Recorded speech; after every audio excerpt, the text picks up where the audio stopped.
Zelluna Immunotherapy focuses on the generation and development of T-cell receptor natural killer cells. And this type of therapy really fits into the bucket of what's called allogenic or off-the-shelf cell therapy. In the last decade or so, we have seen some really remarkable progress with cell therapies generally.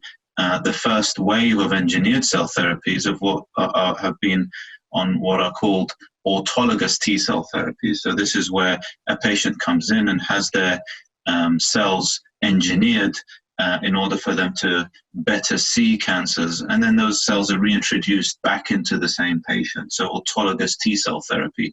And the approvals with Kymriah and Yescarta, with the CAR-Ts, have really seen some astounding responses and really some rapid progression from clinical testing into the market.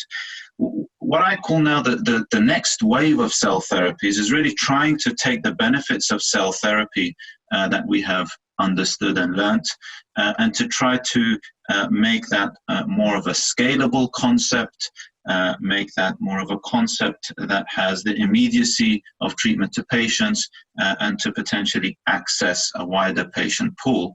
And this is the so-called off-the-shelf cell therapy. So this is where a single batch of cells that have been engineered can be used to treat multiple patients and a number of doses. So it's no longer a single batch for a single patient, but it's actually a single batch for multiple patients. And so the benefits of off-the-shelf therapy and natural killer cells, which are the cell type that we use, are naturally off the shelf, meaning that my natural killer cells can be used in others with minimal graft versus host disease. There's documented clinical data on that. So they're naturally amenable to off-the-shelf. When it comes to the benefits of off-the-shelf therapy, conceptually there are numerous benefits. The first of which is the scientific or therapeutic potential benefit, where you can imagine in autologous cell therapy where a patient uses their own cells, because of the standard of care and the various treatment regimen the patient has gone through, sometimes those cells can be, to a certain extent, incapacitated. And so with off-the-shelf treatment, one can use a donor which hasn't been compromised and engineer those cells to treat multiple patients. So there is one initial benefit, which is around the quality of that material as a consequence of using a single donor that one can identify.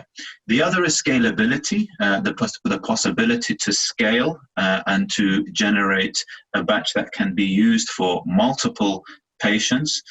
So the scalability aspect is also another potential benefit.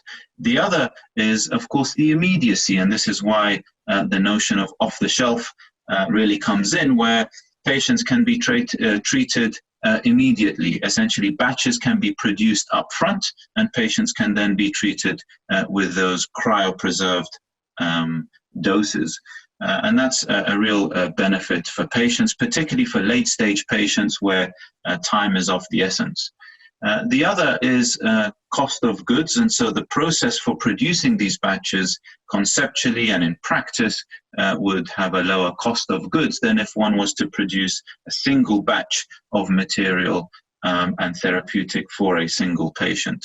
So those are some of the benefits of off-the-shelf, and we've seen in the last couple of years some clinical data that really supports the use of some of these off-the-shelf therapies. So perhaps leading the march in the NK space is a therapeutic whereby NK cells are guided by CARs, or chimeric antigen receptors, and some interesting data by the MD Anderson group have shown that one can get some really astounding responses in a small set of patients, but albeit really very, very good responses there.